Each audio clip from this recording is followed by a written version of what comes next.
Player അല്ലെങ്കിൽ ഫുട്ബോളിന് അത്രയ്ക്ക് ഇഷ്ടമാണോ? എൻ്റെ ജീവൻ എന്ന് വേണമെങ്കിൽ പറയാം ഫുട്ബോൾ. അതില്ലെങ്കിൽ ഞാനില്ല.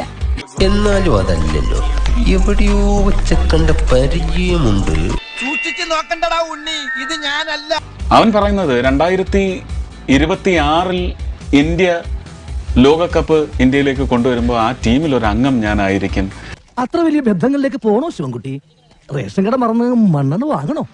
റൊണാൾഡോ ഇത് കേൾക്കുന്നുണ്ടെങ്കിൽ പ്ലീസ്, ഇത് റൊണാൾഡോ കാണാൻ സാധ്യതയുണ്ട്. പിന്നെ എനിക്കിവിടെ തൂറാൻ പോലും സമയം കിട്ടല്ല. എങ്ങനെ എത്തിക്കാം പ്ലീസ്?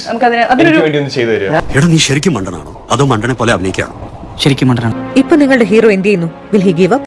കൊന്നിട്ട് ഇയാളുടെ മകളും നമ്മളെ പോലെ തന്തയില്ലാതെ വളരെ അടിച്ചു വീണ അന്ന് തന്നെ അച്ഛൻ മരിച്ചെന്നുള്ള ചീത്ത പേര് ജീവിതകാലം മുഴുവൻ ആ കുഞ്ഞു കേൾക്കാനോ? ഇവിടെ തന്നെയല്ലേ അവളും വളരേണ്ടത്? നമ്മൾ അനാഥരാണ്, പക്ഷെ ഗുണ്ടകളല്ല. തളരരുത് രാമൻകുട്ടി, തളരരുത്. കലാകാരനല്ലാത്തവരെ സമൂഹം അംഗീകരിക്കില്ല.